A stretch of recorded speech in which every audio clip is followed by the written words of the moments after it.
Hello and welcome to the weekend edition of E-Prime. I am Daedran. As the carnival season comes to an end, Bacchanal Jamaica will host their final fete, called Bacchanal Juve at Mass Camp tonight. The event will feature rising soca artists Nyla Blackman and Ricardo Drew.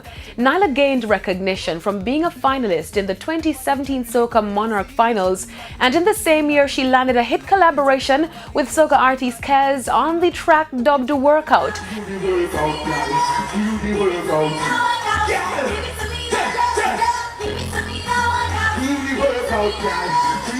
Nyla has also dropped one of the crowd favorite soca singles for 2018, Soca.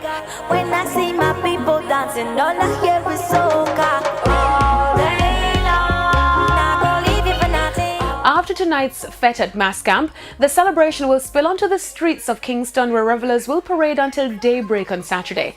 Closing out the season will be the highly anticipated Bacchanal Road March on Sunday, April 8.